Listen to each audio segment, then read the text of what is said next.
жалпы сауап амал жасағың келсе, оны кіші сынба. Яғни мысалға мен фихтан берем, ақидадан берем, немесе усул берем демей, мен тұрып бауырлар Құран оқи аласыздар ма деп едім бір жігітке. Бір таныстық бір жігіттермен жоқ деді. Онда бисмилля Құран оқиық деген секілді. Сөйтіп мен қой ұстаз қиын болады ғой деп, жоқ бисмилля қазір бір күнде түсіріп жіберем деп кішкене өзіп тастағаным бар да. Ұстаз Арафатта дұға қыласыз ба дейтіндер көп қой. Ұстаз Арафатқа дұға қыласыз ба деп кез келген қажы кетіп баратса, бәрі Арафатқа акцент береді. Өйткені Арафаттағы дұға қабыл қайтарылмайды деген хадистер келеді. Бауырларымызға, имам болсын, ұстаз болсын, достарымызға айтатын едім, бұл амалды жалпы Құран деген нәрсе пайғамбар не деп айтар? Сендер Құранды үйреніңдер және оны үйретіңдер демей ме? Кез келген баланың арманы әке-шешесі намазға келсе ғой. Өйткені көп жігіттерден ұстаз ата-анама дұға қылыңызшы дейтіндер өте көп. Кеше қажылықта болған кезде де ата-анама намазхан болса екен деп дұға қылатындар өте көп сұрайтындар. Демек ата-анасының жәннатқа баруы бәріне маңызды ма? Маңызды.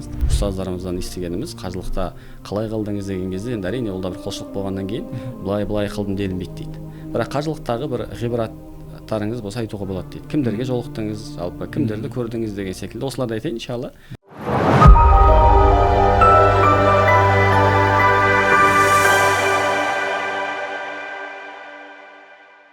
Аузу биллахи минаш шайтанир раджим. Бисмиллахир рахманир рахим. Ассаламу алейкум, құрметті көрермен. Сіз Ағарту Академия YouTube арнасындасыз. Сұхбатымызды бастамас бұрын парақшаға тіркеліп, алдыңғы видеоларды жіберіп алмас үшін қоңырау белгісін басып қойыңызды сұраймыз. Бүгінгі тақырыбымыз Алла тағала парыз еткен 5 парыздың бірі, бүкіл әлем мұсылмандары бір жерге бас қосып, жалғыз Алла тағала үшін құлшылық қылатын қажылық рәсімі жайында сөз қозғайтын боламыз. Жалпы қозғалатын тақырыптар қажылық дегеніміз не, умра мен қажылықтың айырмашылығы қандай, және қабыл болған қажылықтың сипаты қандай деген сұрақтарға жауап таба аласыздар. Осы сұрақтарға жауап беретін бүгінгі ұстазымыз, қонағымыз Жұмабекұлы Бекболат ұстазымыз. Ұстаз, қош келдіңіз бүгінгі подкастқа келгеніңізге. Рахмет шақырып отқандарыңызға, машалла. Алла разы болсын ұстаз.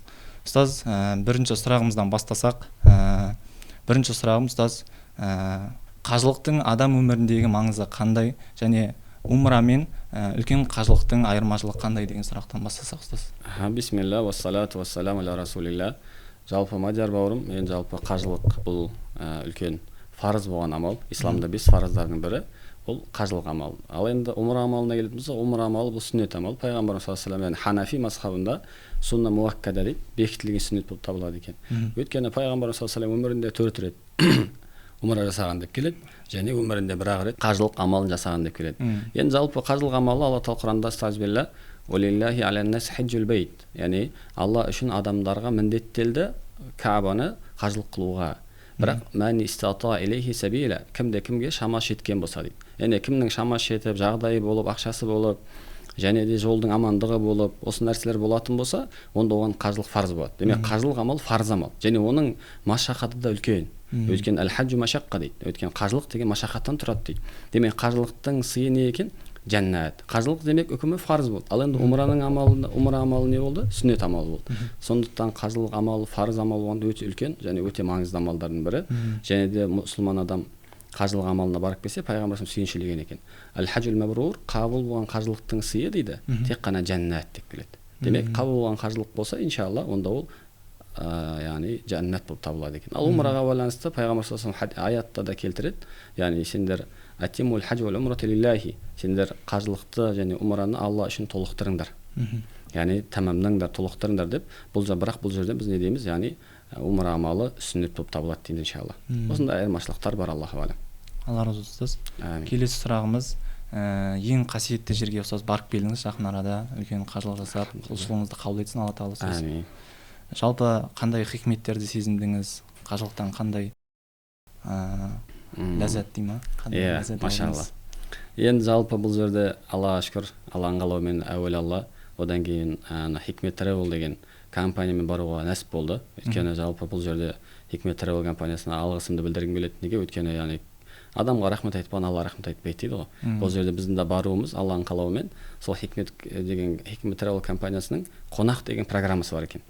Сол қонақпен негізі жыл сайын 50 немесе 100 адамға тегін не береді екен, қажылыққа жолдама жібереді екен. Сол Алланың қалауымен биыл 50 жолдама жіберген екен. Соның жолдаманың біреуі маған нәсіп болып, Алланың қалауымен сол Алла тағала нәсіп болып барып қайттық. Сол 4,5 мың Қазақстаннан қажы барған екен, соның біреуі нәсіп болуға болды, Аллаға шүкір. Яғни бізде де сол жерге барған кезде сіздер 4,5 мың Қазақстаннан қажы келіп, соның ішінде 4,5 мың қазының ішінде сіз барсыз деп сүйіншілеп кішкене сөйтіп қойғаны бар, Аллаға шүкір. Енді Алла сан шүкір, сол жердегі Алла тағала барша мұсылмандарға, бауырларға сол қажылықты үлкен амал нәсіп қылсын иншалла. Алла тағала қабыл болған қажылықтардан қылсын дейміз. Яғни хикметтер, енді жалпы бұл қажылық жайында айтатын болсақ, енді жаңа айтты ғой, әл-хаджу машаққа деді, қажылық жалпы машақат болған бір құлшылықтың бірі. Өйткені жәннаты сый болғаннан кейін, ал жәннат сый жәннат болғаннан оның ауыртпашылығы да соған сай болу керек қой. Сол үшін де жалпы ауыртпашылықтар болады, бірақ енді бұл ұстаздарымыздан естігеніміз, қажылықта қалай қылдыңыз деген кезде, енді әрине ол да бір құлшылық болғаннан кейін былай қылдым делінбейді дейді. Бірақ қажылықтағы бір ғибраттарыңыз болса айтуға болады дейді. Кімдерге жолықтыңыз, жалпы кімдерді көрдіңіз деген секілді осыларды айтайын иншалла. Алланың қалауымен қажылық сапарында біздерге ұстазым айтатын, негізі ол жерге үлкен ғалымдар, үлкен ұстаздар келеді ғой. Қолдан келсе сол кісілердің батасын алып, сол кісілердің дұғасын алып қалуға тырысыңыз дейді да. Сонымен машалла деп мен де сол ұстазым сөзі еске түсіп, я Аллахым, бір ғалымды көрсем екен, бір ұстазды көрсем екен деп ниеттендім. Сөйтіп Меккеде жүрген уақытта намаздан шығып келе жатқан кезде алдымнан Алланың қалауымен, Аллаға шүкір, Түркияда Ибрахим Анар деген ұстаз бар, үлкен мухаддис кісі. Ибрахим Анар деген ғалым кісі бар, біз үшін енді. Сол кісіге жолығып, мәз болған бар. Алла деп жүгіріп барып амандасып, ұстаз, мен сізді танимын, ол кісілер қуанып, сен мені қайдан танисың, қазақстандық бауырымсың ғой деп танып жатыр да. Сіз танимыз, сіз үлкен ғалым ұстазсыз ғой деп едім. Ой, машалла деп қуанып, құшақтап, дұғасын беріп сөйтті. Сөйтіп енді мен де Алланың қалауымен кішкене Түркияда оқыған түркше білеміз, сонымен ұстаз сіздің сұхбатыңызға бір қатыссам деп өтініш білдіргем. Мен ұстаз, мен қазір сәл сұхбат айтып жүрген жоқ едім, өзім қызметке келген едім осы жерде. Сонымен ренжімеңіз, келесіде деп сөйтіп батасын беріп ажырастық. Осындай бір Аллаға шүкір ұстазға сондай бір ғалымды көріп қалғаныма қуанып мәз болған жайым бар. Одан да бөлек енді хикметтер Аллаға шүкір өте көп. Енді бұл жерде андай нәрсе ғой, жалпы Алла тағала аятта кімде-кім қажылық қылатын болса дейді да, фәлә рафаса вәлә фусуқа вәлә жидала фил хаж деп келеді. Яғни қажылықта тартысу деген жоқ, немесе әйелмен жақындасуға болмайды, одан бөлек күнәдан аулақ болсын, күнә жасамасын дейді, тартыспасын дейді. Демек бұл аятты қарасақ, шынымен қажылықта 1,5 миллион 1,700,000 адам болды дейді осы жолы. Енді Аллаға шүкір, биыл кішкене аз болған негізінде, алдыңғы жылдармен салыстырғанда. Бірақ сонда да 1,700,000 адам деген оңай емес қой. Енді ол жерде жүргеннен кейін бір-біріңді басып кетесің, түйіп кетесің. Сол кезде осы аят есіңе түседі ғой. Ояқтан естемеңдер, тартыспаңдар, жалдаспаңдар, жаңа күнә жасамаңдар, әйелдермен жақындаспаңдар деген аят түспес. Бұл аят болмағанда Құдай біледі не болатын деп ойладым да. Яғни адамдар сол аятпен әйтеуір бәрі күліп, машалла, афуан, яғни кешіріп қойыңыз деп, яғни сіз басып кетсеңіз де сізден кешірім сұрап жатады кейде ше. Сондай бір нәрселерді көрдік, Аллаху алем. Аллаға шүкір. Яғни басқа да хикметтері өте көп деп айтсақ болатын шығар. Енді бұл жерде әркім әртүрлі нәрсе көріп келді, бірақ жалпы қажылықтың енді менің өзіме сол әсері қалғаны осындай нәрселер болды. Сосын біз енді жалпы кішігірім ұстаз болғаннан кейін енді кейде бір сабақ беруге бір жағың біртіп тұрады ғой. Бір жүргеннен кейін қасыңда, Аллаға шүкір, қасымызда біз сол қонақ деген программамен басқа да ұстаздарымыз барды. Асқарбек ұстаз болды, одан бөлек қари ұстаз болды. Біздің қари ұстазымыз Нұрбарак Тамансұр деген қари ұстаз болды. Одан бөлек Қайнар бауырымыз болды. Яғни сол ұстаздармен бір бөлмеде жаттық. Аллаға шүкір. Сосын енді ұстаз болғаннан кейін бізде бір сабақ бергім келіп тұрады да. Қай жерден бір жақсы амал істеп қалғым келеді. Неге? Өйткені бізге былай үйреткен ғой. Жалпы сауап амал жасағың келсе, оны кіші сынба. Яғни мысалға мен фихтан берем, ақидадан берем, немесе усул берем демей, мен тұрып, бауырлар, Құран оқи аласыздар ма деп едім бір жігітке. Бір таныстық бір жігіттермен, жоқ деді. Онда бисмилля Құран оқиық деген секілді. Сөйтіп, мен қойың ұстазы қиын болады ғой деп, жоқ, бисмилля, қазір бір күнде түсіріп жіберем деп, кішкене өзіп тастағаным бар да. Бір күн Құранды бір күнге түсіп кетесіз, әліппені бір күнде үйреніп аласыз деп ше. Қойыңыз мүмкін емес деп, бисмилля келсеңізші деп сөйтіп, жаңағыдай интернеттен 3 күнде Құранға түсу деген программа бар екен. Сол программаны жазып алып, Аллаға шүкір, бауырымызға Алмас деген ағамыз еді. Соған ал кәнекейіңіз, әріптерді қарадыңыз ба, әріптерді көрсеттім. Сөйтіп әріптерді көрсетіп, ол жерде әлиф, бә, тә, сә деп көрсетіп тұр ғой, әріптердің жазылып тұр астында. Соны қарат көрдіңіз ғой дедім, көрдім деді. Енді осы әріптерді келесі бетте ашайық дедім да, келесі бетте осы әріптерге харекелер қойып қойған. Фатха, кәсра, дамма деген мысалы білесіздер ғой. Соны ә, и, у деп оқылады деп. Енді айтып жатырмын, мына жерде қандай әріп тұр дедім, мысалы джим деген әріп тұр. Онда бұл ж деген әріп. Бірінші әріпін ғана аламыз дедім. Онда бірінші әріптің үстіне ә қойса не болады? жа болады. Астына кәсіра қойса жи болады. Дамо жу болады. Ой, машалла. Енді сіз мына әріпті жаттау керек па? Жоқ дедім. Мына келесі беттегі фатха, кәсіра, дамо қойып тұрғанды келесі беттен тауып оқыңыз дедім. Сөйтіп мысалы кәфті көрсетем, ол мынаяқтан іздейді. Қарайды да кәф па дейді, я деймін. Онда оқы деймін. Кәки ку дейді. Машалла, керемет, машалла деймін. Сөйтіп ана кісі мәз болып қойыңызшы, мә керемет деймін, сөйтіп кетеді. Сөйтіп енді фатха үйреніп алдыңыз ғой. Енді бұларды қосыңыз деймін. Сөйтіп кәдімгідей мысалға әмәнә деген сөз тұратын болса, әлиф, мим, нун. Сөйтіп үстіндегі мынаяқта мә деп әмәнә деп оқып, Аллаға шүкір, бір 2-3 күннің ішінде бір шама Құранды, енді былай араб тілін кішкене жетіп, енді бір шамаға барды. Құранға түсіп кетпесе де, бірақ альхамдулилля араб тілін оқып, өзіне деген сенім пайда болды ғой. Бізде көбімізге жетпейтін кейде өзімізге сенімсіздік қой негізі. Мысалы Құран оқиын десе мен оқи алмаймын, мен қиын, ол Құран деген араб тілі қиын дейді. Мен айтамын, араб тілі негізі оп-оңай, қазақ тіліне қатты ұқсайды. Неге? Мысалы араб тілінде қазақ тілі секілді әріптердің бәрі оқылады да. Мысалға сіз қазақ тілінде мысалға қалам деген сөздің қалам деп оқисыз ғой. Тап сол секілді араб тілінде де қалам ба қалам деп оқылады да. Ал енді сіз ағылшын тілі қиын деп ешкім айтпайды. Бірақ өте қиын ғой. Мысалы сен тх-ны з деп оқисың. з-ны тх деп оқисың немесе. Дұрыс па? Асылында немесе басқа да өте көп сөздер бар, мен айтпай ақ қояйын жалпы. Я демек не деген сөз? Француз тілі вообще ауыр. Француз тілінде мысалы айтайыншы, мен примерно оқып тырыстым. Сөйтсем, оларда бір 45 сөз жазылып тұрады, соның 3-ақ әрпі ғана оқылады екен. Ойлаңыз. 7-8 әріп тұрады, 3-і ғана қалған оқылмайды. Ойлаңыз. Ал араб тілі ондай емес, Аллаға шүкір. Әріптердің бәрі оқылады. Тек әріпті көріп алғаннан кейін бір-біріне қосып оқи беруге бола ма?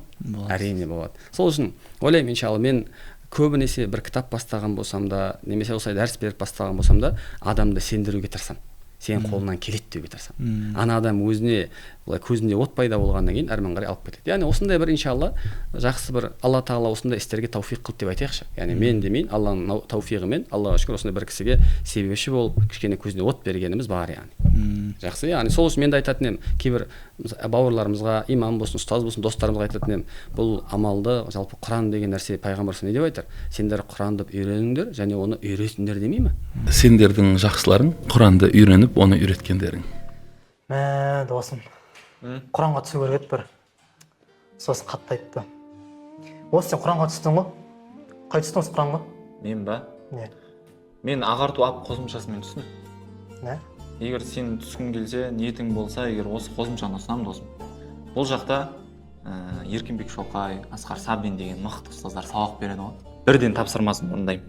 Оның үшін ешқандай саған сылтау болмайды ғой бітіруіңе. Мен өстіп бітіріп алғам досым. Білесің ғой, мен жұмыста қолым босамайды, мешітке де бардым, бітірмей кеттім, бірақ осы қосымшаға жазылдым, сразу бітірдім досым. Егер сен де бітіруді қаласаң досым, осы қосымша арқылы бітіріп алсаң болады. Ұстаз шығады, ұстаздың видеосын қарайсың, одан кейін солардың алған тапсырманы бүйтіп, мысалға мына қарашы, дәл деп тұрады. Осының астында арабша әрпін табу керексің. Дәл тапсаң дұрыс деген вариант. Сонда ойын жүйесінде сонда ғой, иә? Иә, ойын форматында. Кез келген жерде, кез келген уақытта досым. Құрметті көрермен, білікті ұстаздардан 0-ден бастап Құранға түсуді қаласаңыз, описание бөліміндегі сілтемеге өтіп, толық ақпарат ала аласыз. Дұрыс па? Яғни Құранды үйретіңдер деген кезде, демек Құранның сауабы қатты ғой. Яғни әр әріп үшін сауап бар. Демек пайғамбардың хадисіне амал етіп, біз Құран үйретіңдер деген кезде көбіміздің қатеміз не? Біз сол нәрседен көрдік, өстік. Келеді, Құран үйренейін десе, мына әріптерді жаттап келіп жібереміз. Мысалға айтайын, әріптер жаттап келді жібересің, ол бала 1 апта 2 апта болмайды, кетеді. Келеді, жаттап келдім дейді, кәне тексерейін дейсің, мынау не дейсің, қоф дейді, мынау не дейсің, ләм дейді, қате, бар тағы жаттап кел дейсің. Яғни ана адамды біз ұстап қалып, наоборот, бисмилля бауырым, кел отыр деп, сол күні бітіріп жібересің, қазір-ақ машалла деп, сол былай айтқанға сауап амалды алып қалудың орнына сәл кейде қашқымыз келеді да. Жаттап кел, сәнкі қате, сөйтіп айын десең дұрыс емес деп жарғыр қызу баланы, арқаңда айын деп айт деп. Сөзге байлатып. Бәлки, иә. Енді ол, мен ойлаймын, енді ол бала егер шынымен кішігірім бір оған табалдырығын көрсетіп жіберсең, ол шынымен Құранды әдемілеп оқығысы келсе, болашақта қарилыққа барып, бәлки әдемілеп айнын да, қауфты да, дотты да шығарып алар. Бірақ сенің мақсатың келген баланы көзіне былай оты бар баланы сөндіріп алмау ғой. Оқимын дедім, болды, кел бала. Кел бауырым, кел, сен оқисың иншалла. Бұл деген оп-оңай. Кел, әріптер 28 әріп, бізде 42 әріп бар. Оның қасында не мынау? Міне мынау әріптер. Дедіңіз де тарыстарды оқытып жіберсеңіз, альхамдулилля, сіздің ең бірінші бастап берсеңіз, одан кейін әрмен қарай ұстаз болып жатса да, басқа бірдеңе болып жатса да, фундаментісі қаладыңыз ғой. Қандай сауап та? Сол үшін айтар едім, мен жалпы бұл жерде неден шығып кетіп жатыр?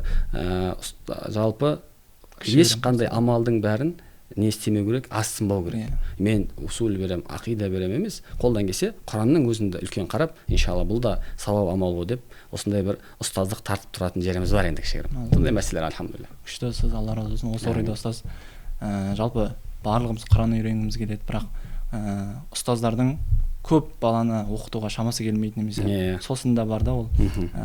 Ертең кел деп жүруі мүмкін. Осы орайда ұстаз, онлайн платформа жайында айтып кетсем, Құран онлайн платформасы шықты. Ағарту ап деген қосымша. Ол жерде Еркінбек Шоқай, Асқар Сабин деген сияқты ұстаздар сабақ береді.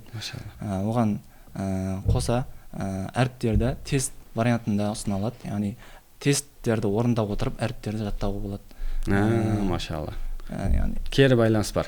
Кері байланыс жасайды. Яғни әрбір әріпті қайталап жаттағаннан кейін куратор сізге хабарласып, күнде хабарласып отырады. Тапсырманы орындадыңыз ба деген секілді.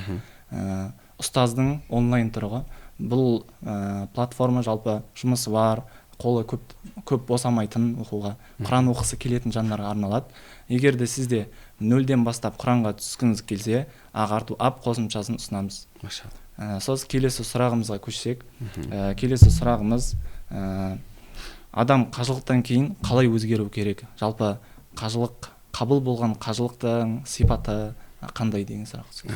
Жалпы енді бұл қажылықтан кейінгі қабыл болғанның белгілері деп ұстаздарымыз айтып атады. Сол қажылыққа келіп, сол хәліңде қала білу дейді. Қажылықта хәліңде қала білу деген сөз, намаздарыңа тұрақты бола білу, намаздарыңа сол жақта қалай бекем болған болсаң, осы жақта намаздарың құлшылықтарыңа бекем бола білу. Екіншіден, жаман амалдарыңды тоқтатқан болсаң, мына жақта да жаман амалдарын тоқтатып, сол хәлде жалғастыру, Аллаху алам, яғни қабыл болған қажылықтың белгілерінен дейді. Енді жалпы негіз айтар едім, жалпы қажылық біз айтады ғой, адам дейді да, қажылыққа баратын кезде біздің ұстаздар айтатын еді, қажылыққа дейін қажы бол дейді. Қажылыққа дейін қажы бол. Қажылықтан келіп қажы болма дейді. Қажылыққа дейін қажы бол дейді. Не деген сөз? Қажылыққа дейін сен өзің тазартып керемет халде бар деген ғой. Біз кейде қажылық, біз мынандай ойдамыз ғой көбіміз. Аллаху алам, мен де сондай да. Қажылыққа барып тазарам, оған дейін күнә істеп қалайын. Қажылыққа, умраға барып тазарам, оған дейін күнә істеп қалайын. Әр қашан біз осындай бір амалдарымыз сондай да, кішігірім, бәрі нәрсені кейінге қалдырамыз, және сондай бір амалға қалдырамыз. Біз бүйтеміз, қажылыққа, умраға бара алмасақ, иншалла Рамазанға дейін жүріп қалайын, Рамазанда дұрысталып аламын. Рамазанның ішінде қадір түнде дұрысталып аламын. Қадір түнде сұрақ боламын. Яғни әрбір нәрсені кейінге сондай бір уақытқа байлаймыз. Әрине, бұл қажылық айларында, Рамазан айларында, қадір түндерінде керемет күндер бар. Бірақ бұл бізді шайтан кейде сондай бір кейінге қалдырып алдайды да. Яғни сенің өзгеруіңді қазірден бастауға кедергі келтіретін шайтан ғой негізі. Ол өзіміздің басымыздан да өтті. Ұстаз бірінші курс барып оқып отырық. Қарайсың, әлі баяғы бек болатсың. Что-то айтасың, мен екінші курста өзгерем дейсің. Екінші курста қарайсың, әлі баяғы бек болатсың. Қой, үшінші курста өзгерем дейсің. Сөйтіп 4 бітеді. Сосын айтасың, иншалла имам балам өзгерем дейсің. Әлі баяғы бек болатсың. Я не деген сөз? Демек, адам андай қыла бермеу керек. Өзгеру дереу бастау керек екен. Сол, мен де айтатын едім, қажылықтан қайтып келгендегі қабыл болудың белгілері, бәлки қажылыққа дейін дайындалып кеткен болсаңыз, қажылықтан келгеннен кейін де керемет жүруге болады да. Сосын қажылыққа бармай тұрып қажы болу деген ол өте керемет нәрсе. Бірақ сонда да дайындалмай, кішігірім енді бисмилля да сол жақтан барып өзгеріп келем деп, сол жаққа барып та өзгеріп, Арафатта тұрып дуа қылып, керемет халге енген болсаңыз, келгеннен кейін де иншалла сол халді сақтап қалуға тырысу керек қой. Бұл да бір қорқынышты нәрсе, кейде қажылықтан кейін қажылық басталады деген кезде қорқамыз осы нәрседен. Алла тағала сол қажылыққа барған бауырлардың қажылығын барлығын қабыл қылсын иншалла. Сол үміттеміз иншалла. Жалпы ұстаз Арафа жайында айтып бересіз бе ұстаз? Жалпы Арафа әсері қандай, ең маңызды жер дейді. Енді ең маңызды жер ұстаз Арафатта дуаласпа дейтіндер көп қой. Ұстаз Арафатқа дуаласпа деп кез келген қажы кетіп баратса, бәрі Арафатқа акцент береді. Өйткені Арафаттағы дуа қабыл қайтарылмайды деген хадистер келеді. Енді Арафат дегеніміз негіз айтайыншы, Арафат болуының 1-2-3 версия варианттары бар. Бұл Арафат деген асылы Арафат деген білу, тану деген нәрсе ғой. Бұны былай дейді, Жибрил алейхиссалам ең бірінші қажылық амалдарын бастаған Ибрахим алейхиссалам. Ибрахим пайғамбар қажылық рәсімдерін Жибрил келіп үйретеді екен. Жибрил періште Ибрахим алейхиссаламға үйретеді. Үйретіп болғаннан кейін Арафатқа келгеннен кейін, «Хәл Арафта білдің бе?» дейді. Сол кезде Арафту дейді екен, білдім. Соны Арафат деп кеткен дейтін бір версия бар екен. Түсіндіңіз ба? Екінші версия бар екен. Яғни Арафат деген жерде дейді, асылында Аллаху алам, яғни Адам алейхиссалам мен Хауа анамыз жерге түсірілгеннен кейін бір-бірін таппай жүреді. Сөйтіп бір-бірін Арафатта табады. Арафат демек танысу, білісу мекені деген сөз ғой. Бір-бірін танып, табады сол жерде. Содан да Арафат дегендер бар дейді. Енді біз не істейміз? Бізді Арафат деген мекенге бар өзіміз табамыз ғой. Қалай табамыз? Өзіңнің құл екенін табу керексің ғой сен. Раббыңның Раббы екенін табу керексің да. Сенің Раббыңның Алла екендігін тапсаң, өзіңнің құл екенін тапсаң, Алла мені кешір, осы күнге дейін күнә істеп келдім, тәубе етемін деп, өзіңнің құл екенін, бейшара құл екеніңді танысаң, онда Арафат болды иншалла. Сол үшін енді Арафат әрине, ол жерде біз барғанда андай қазір Арафатта жеңілдеп қалған екен. Ол жерде біз тек қана ойладық тау, сосын жазықтық, күннің астында кешке дейін болады деген секілді емес екен. Аллаға шүкір, ол жерде де мынандай шатер деп айтама, шатырлар бар екен, палаткалар бар екен. Соның ішінде кондермен кішкене кіріп, сол жерге дұға қылып, арасында тауға шығып келіп, сөйтіп жасаса болады екен. Енді барынша әрине, сонда дұғаның қабыл болады, қайтарылмайды дегеннен адамдардың сол жерде барынша сұрап, барынша жылап жатқанын көресіз. Yani барынша әйтеуір Алла Тағаладан үміт етіп жатқандан көресіз да, енді бұл жердің де бір әсері бөлек, Аллаху алам. Yani Алла Тағала сол Арафатқа шынымен мұсылмандардың бәрін баруды нәсіп қылсын иншалла. Амин, амин. Жалпы ұстаз, келесі сұрағымыз, умраға бармай-ақ умраның ақшасын мұқтаж жандарға, мысалға умраның ақшасын Палестина немесе қиналып жатқан мұсылмандарға Газа секілді жерлерге аударса бола ма дейді. Өте әдемі сұрақ, енді өте актуальный сұрақ десек те болатын шығар бәлки. Жалпы негізі былай айтайықшы, бір адамға қажылық амал фарыз дедік, умра ма, сүнна муаккада деп айттық, дұрыс па? Енді қажылық бір адам байып жағдай болып жатса, негізі пайғамбар саллаллаху алейхи ва саллям таажжалу аль-хаджа деп келеді. Қажылықты асықтырыңдар, ертелетіңдер. Қажылыққа шамаларың келді ме, дереу барып келіңдер. Неге? Өйткені кейін қандай кедергі бастарың келетінін білмейсіңдер ғой дейді. Бәлки жағдайың болып тұр, Аллаға шүкір, кейін барамын иншалла деді. Негізі кейін де бара аласың. Яғни сен өміріңнің соңына дейін бір рет барсаң, қажылығың мойнынан түседі. Бірақ жағдайың болып тұрған кезде, жас кезде барып қалған және мүмкіндігі бар кезде барып қалғаны жақсы. Өйткені кейінге дейін кім бар кім жоқ белгісіз. Ал енді умра деп айтайықшы. Умраға асығыңдар демеген, және умра енді сүннет амал ғой. Енді кейде бір рет сүннет амалымды орындап келсем бола ма, әлде болмаса осыны садақа берсек па деген кезде, қазіргі уақытта ұстаздарымыздың, яғни көзқарасы, мен де Аллаху алейм сол көзқарас ұстанамын. Қолдан келсе жақсылық амалдарды мұқтаж мұсылмандарға берген жақсы, сүннет амалды, яғни иншалла кейін бір мұсылмандардың жағдайы жақсы болып кетіп жатса орындаса болады. Немесе кейде болады, бір рет умраға барып келіңіз, одан кейінгі нәпіл умраларға барғаннан қарағанда, сол мұқтаж мұсылмандардың қажетін өтесеңіз жақсырақ па деп ойлаймын. Өйткені біздің ұстаздарымыздың үйреткенде осы нәрсе етін, яғни сіз мұсылман мұқтаж бола тұра, ол Газада болсын, ол Палестина болсын, ол басқа жерде болсын, Қазақстанда болсын, мұқтаж мұсылмандардың хәліне қарамай, ана жерде Каабаны айналып жүруіңіз, ол мұсылманға деген жаныңыз ашымауының белгісі, Аллаху алейхи. Сол үшін мұсылманға басқа мұсылмандар, ал мұсылман не болу керек? Бір мұсылманның денесі бір жері ауырса дейді, басқа мұсылманда не істеу керек? Ол жер ауыру керек. Сол үшін де біз кейде мұсылмандығымыз осы жерден көрінеді. Яғни бір мұсылман жапа шегіп қиналып жатқан болса, біз қолымыздан кем дегенде ештеңе келмесе дұға қылу келе ме? Дұға қылыңыз. Байкот қылу келе ме? Байкот қылыңыз деген секілді. Садақа жіберуге жағдайыңыз келе ме? Садақа жіберіңіз деген секілді мұсылмандарға бір пайда істейтін амалдарға шақырамыз, Аллаху алейхи. Сол үшін айтар едім, егер нәпіл умраға барғаннан қарағанда садақа берген абзалырақ па деп ойлаймын, Аллаху алейхи. Алла разы болсын. Амин иншалла. Келесі сұрағымыз, ұстаз, умраны өзге адамға сыйлау дейді.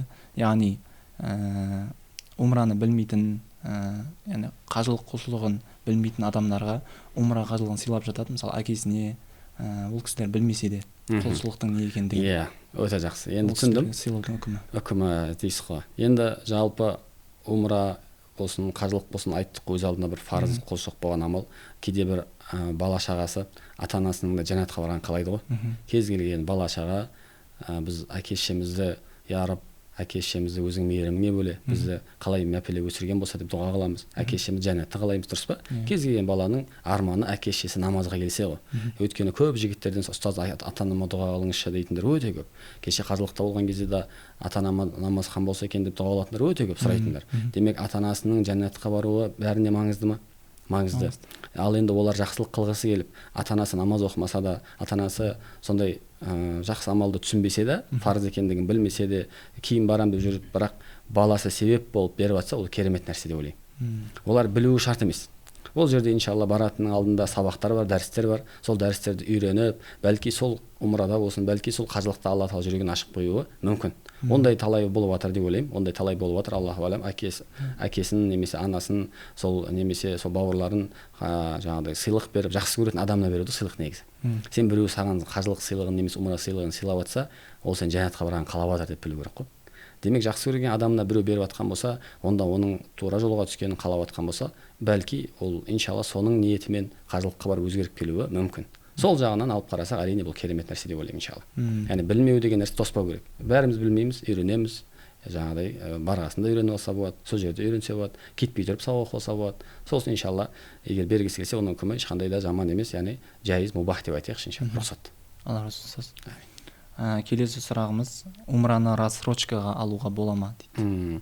Рассрочка деген кезде қалай айтса болады? Рассрочка былай түсінсек болады, жалпы бәйбит тақсид деген нәрсе бар да, жалпы шариғатта, яғни қарызға бөліп төлеу арқылы бір бола ма деген болса егер, ол қалай, мысалы қазір умра бір 500 мың теңге тұрса, 500 мың теңгені умраға бару үшін маған бір 5 айға 100 мың теңгені төлеп барсам бола ма десе, жалпы асылында болады деп айтсақ болады. Яғни егер жаңа айтылғандай 500 мың теңге ай сайын мен 100 мың теңге беріп тұрам деп барса, ол 100 мың теңгеде жағдай жетіп, сөйтіп ай сайын 100 мың теңге беруге жағдай жетсе, енді баруына болады деп айтайықшы. Бұл өйткені қандай айттық, тағы да сүннет амал. Негізі өйтіп өзін сүннет амалға ола қарызға кіріп бармаған жақсы. Бірақ барып өзгеріп келейін, тазарып келейін деген ниет болуы мүмкін ғой. Жаңа анамды жіберейін, біздің сол мақсат анамызды, әкемізді жібергіміз келеді көбінесе. Бірақ мен тағы да айтар едім, сондай бір кейде өзгеру үшін міндетті түрде умра, міндетті түрде қажылық емес бауырлар дегім келеді. Өзгеру үшін сенің қолыңда. Мешітке барып та мен Түркияда оқытқан кезде ұстазымызға қарап, ұстаз умрамен қажылыққа барғыңыз келе ма десем, мен Аллаға шүкір барғам, бір мойнымнан түсіргем дейді да. Қазір қатты былай барғым келмейді дейді да. Сосын мен ұстаздарда мүмкіндік бар ғой, негізі жіберейін десе барғым, бірақ сонда мүмкіндік бола тұра неге барғысы келмейді екен деп ойлайтынмын. Неге сөйтсем Алланың қалауымен қажылыққа немесе яғни умраға бара бермей-ақ та сол елде жүріп та умра секілді амалдар істесең болады екен ғой. Яғни адамның өзінде екен. Адам өзі құлшылыққа бекем болу арқылы, жақсылықтар жасау арқылы, Құран оқу арқылы да ол үлкен сауаптарға ие болуы мүмкін. Түсіндіңіздер ме? Демек біз кейде тек қана өзімізді алдап, жыл сайын умраға барып тазарып келу, қалған уақытта бостан бос жүру деген нәрсе болмау керек. Мұсылман әрқашан барынша қолдан келсе керемет халде болу керек қой. Барынша қолдан келсе мешітте болу керек бес уақыт, барынша қолдан келсе ілім алу керек деген секілді. Сол үшін да енді бір адам рассрочкаға бару мәселесінде мен айтар едім, өзіңіз баратын болсаңыз алмай-ақ қойған дұрыс.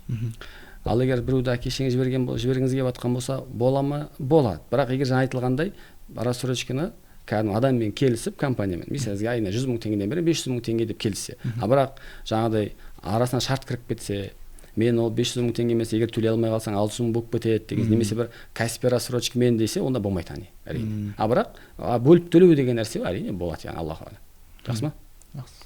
Алла разы болсын сіз. Амин. Келесі сұрағымыз сіз, қыз баланың жалғыз махрамсыз умраға бару жөнінде. Бұл енді жалпы ханафилерде бір ауыздан болмайды мағынасында. Яғни умра болсын, қажылық болсын, яғни қажылықтың тіпті әйел азаматқа фарыз болған кезде ер азаматтармен бірдей фарыздар болу үшін оғанда жағдай болу керек деген секілді, денсаулық болу керек, жол аман болу керек демен қатар әйел кісілерге махрам болу керек деген шарт қосылады. Махрам деген не? Яғни үйленуге болмайтын туысқаны. Яғни әкесі немесе ағасы секілді. Осындай туысқаны болу керек. Бұдан басқа махрамнан бөлек күйеу болу керек. Егер күйеу болмаса, немесе махрам, яғни ағасы мен әкесі болмаса, әйел кісіге қажылық фарыз емес тіпті. Мойнынан түседі. Көрдіңіз, қажылық мойнынан түседі. Умра тіптен түседі ғой. Сосын умраға махрамсыз бару күнә деп айтайықшы. Сен сауап жинақпай айтамын деп күнә жинақпай айту дұрыс емес. Сол үшін енді бұл жағды тағы айтайын, бұл ұстаздар айтып жүр, Аллаға шүкір, бұл ұстаздар көп айтып жүр. Одан бөлек бұл нәрсені ойлап қалмау керек. Тек қана умраға бару ғана харамда, басқа Дубайға барып келсем, немесе Еуропаға барып келсем болады екен демеу керек. Өйткені кейбір әйел кісілер сөйтіп ойлап жүр екен да. Біз умраға барып, Дубайға барып жүрік, Еуропаға барып жүрік, енді неге умраға бармасқа? Сіз бізді умрадан тыйып жатсыз, бірақ біз итак Дубайға барып жүрік қой дейді. Өзіне андай сылтау болып жатыр да. Мен итак Еуропаға 4-5 қыз болып барып жүрік дейді. Бірақ енді сауап алып умраға бара қойынсек харам деп жатсыздар дейді. Айтамын, сендердің Дубайға, Еуропаға барып келгендер халал болды да, мына харам болды демейміз. Ол да харам. Бірақ сен ол харамды істеп қойған болсаң, онда мына харамды істе демейміз ғой біз сізге. Демек, яғни бұл жақсы амал істеймін деп харамға бару дұрыс емес асылында. Рас па? Одан да Алланың қалауымен, Аллаға шүкір, иншалла, жаңағы махрамыңызбен, әкеңізбен, ағаңызбен, немесе күйеуіңізбен барған дұрыс. Және бұл нәрсені мен қажылыққа барғанда қатты байқадым ғой. Жалпы қажылықта әйел кісілер енді ана жерде көп адам жүреді ғой. Әйел кісілердің махрамсыз жүруі ауыр негізі. Өйткені бұл қажылық деген жерде бұл Арафат бар, Мина бар, Муздалифа бар. Көбінесе енді дәретханалардың барлығы сыртта, еркек әйелдердікі бөлек та, бірақ бір-біріне жақын болып қалуы мүмкін. Кішкене сосын жалпы әйел азаматты қорғайтын еркек жүрмесе, ер азамат жүрмесе, әйел азаматқа өте қиын екен. Өйткені кейбір жүктері болады, әйел азаматтың оны көтеремейтін десе, кімге көтергізеді қазір? Ана жердегі басқа еркекке айта ма? Мына менің сумкамды көтеріп жүрші деп айта ма? Қиын да. Сол үшін қолдан келсе, ер азамат болса, кішігірім оған не болады? Жауап артына былай айтқан кезде қасында жауапкершілікпен, қасында былай айтқанда әдемі жүреді ғой жалпы әйел азамат. Сол үшін да махрам маңызды негізі. Махраммен баруы қатты керек екен деп қалдым да. Махрамсыз мүлде рұқсат емес қой яғни. Жақсы. Сосын андай осы уақытқа дейін мысалға барып қойған әйелдерді құтқару жолы бар ма сіз? Енді сауап жөнінде. Барып қойған әйелдер ма? Сауап жағынан. Бәлки Аллаху алам, енді барып қойған болса, енді егер умраға барып қойған дейміз ғой, умраға әлде қажылыққа, бәлки қажылыққа барып қойған болса, қажылығы мойнынан түсті деп айтайықшы. Бірақ қаншалықты сауап алып келді, не алып келді, қабыл, оны айта алмаймын, Аллаға тапсырамыз. Бірақ бәлки барып келген болса, мойнынан түсті, Аллаху алам. Бірақ умра сапарына барып келген болса, енді бәлки ол да умрасында бәлки мойнынан түсті, бірақ қаншалықты сауап барын Аллаху алам білмедім.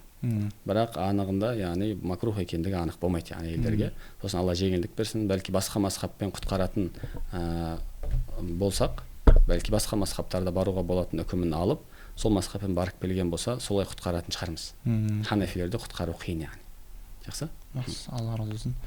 Соңғы сұрағымызға келсек, сіз ең қасиетті мекенге бармас бұрын ілім алу керек па? Одан кейін ұстаздан дәріс алу қаншалықты шарт? Енді әрине міндетті түрде ғой, жаңа айтылғандай, негізі біздің көбіміздің қажылық болмай болып жатқаны кейде, немесе умрамыздың умра болмай кетіп, осы жол дұрыс істей алмадым, келесі жол барсам бүйтер едім деп көп адам сөйтіп қалады да. Көп адам бір умраға барсын, қажылыққа барсын, адам әрқашандай ғой, мына жерде келесіде бүйтем, келесіде сөйтем деген нәрсе болады. Енді келесіде былай істеймін, келесіде бүйтем демес үшін негізі кетіп баратқан кезде қажылыққа дейін қажы болыңыз деп жатқан нәрсе ғой, мына кетіп баратқан кезде ілім алып кеткен күшті екен. Мысалға мен иншалла Арафатта қай дұғаларды қыламын. Кейде Арафатқа барып алып, 1 сағатта жарты сағат дұғаң бітіп қалса, кейде 6 сағат бар да, енді не істеймін дейсің де. Субханалла, енді кімге дұға қыламын? Аналарды қайталайсың, былай қаласың. Сол үшін дұғаларыңды көбейтіп, кімге дұға қыламын, соның бәрін қарап, одан арабша мұсылман қорғанын алып кетіп, арабшасын оқып, қазақшасын оқып, осы нәрселерге қатты мән беру керек екен. Не дұға қыламын бір. Екіншіден, мына тауаф қылып жүрген кезде де дұға қылу керек қой. Каабаны айналып жүрген кезде де адамның ойы қатты шашырайды. Ол кезде айқайлап арабша дұға қылып жүретіндер де болады. Кейде соған өзің дұға қылып кетсең, соған ілесіп кетесің. Соған ілесіп кетесің де кетеді бірге целең, солармен бірге. Ал айқайлап жатыр ғой. Сөйтіп бірінші тауаф айналған кезде былай бастап кетесің, екінші айналған кезде басқаша нәрсе айтып кетесің. Сосын осы нәрсенің барлығын ұстаздардан сұрап, жүйелеп кеткен жақсы екен. Мысалға мен бірінші тауафта тек қана Алланы ұлықтаймын. Аллаху акбар айтып жүремін, ла илаха илlalloh айтып жүремін деген секілді, тек қана Алланы ұлықтаймын. Екінші айналымда пайғамбарға салауат айтып жүремін, тек қана. Сонда жүйеленеді. Үшінші айналған кезде өзіме қажет нәрсені сұраймын. 4-те отбасыма сұраймын деген сияқты. 5-те мынаған сұраймын деп, сосын қолдан келсе, әрине арабша дұға қылып, арабша тіліңіз келмей білмей жатқан болып, түсінбей ләззат ала алмағаннан өзіңіз тіліңізде сұрап, қысылмастан сұрап айналып жүрсеңіз болады. Сол кезде не істей аласыз, ләззат ала аласыз, және рахаттана аласыз, Аллаху алам. Яғни осы нәрселерді баратқан кезде кішігірім полный сұрап алған дұрыс та. Хотя бы тасуир деген нәрсе болады, суреттеу. Мен барғанда не істеймін, қандай амал істеуім керек. Соған ыждағаттанатын болса, онда ол кісіге міне қажылықтың күнделігі деген секілді кітаптар беріледі ғой. Соны тек көбіміз барғанда оқып жатамыз. Мына жерде не істеу керек еді деп ше кейде. Жоқ, бармай тұрып бір қарап, мынаны бүйту керек, онда осыны жаттай тұрайын иншалла. Кейде барып жаттап жатамыз. Жоқ, барғанға дейін жаттап алсаңыз, барғанға дейін оқып алсаңыз, көп көмектеседі, Аллаху алам. Сосын міндетті түрде қажылық сапары ол маңызды сапардың бірі. Сосын алдында бармастан бұрын оқып, біліп, қарап, Аллаға шүкір, қазір ютубта неше түрлі видеолар бар, соларды қарап, дайындалып барсаңыз, нұр үстіне нұр болады деп ойлаймыз. Алла Тағала сол күнге барлығын нәсіп қылсын иншалла. Әмин, ұстаз. Алла разы болсын, ұстаз. Осымен подкастымыз бітті. Сұрағымыз да аяғына жетті, ұстаз. Алла разы болсын келгеніңізге. Сіздерге Алла разы болсын шақырғандарыңызға. көп рахмет. Амин ұстаз. Алла істеріңізге береке берсін, табыс берсін иншалла. Амин ұстаз. Керемет сұхбат болды. Осымен подкастымыз тәмам бауырлар. Сіздерге ұнады деген үміттеміз, пайдалы болдық деген үміттеміз. Келесі кездескенше, ассаламу алейкум.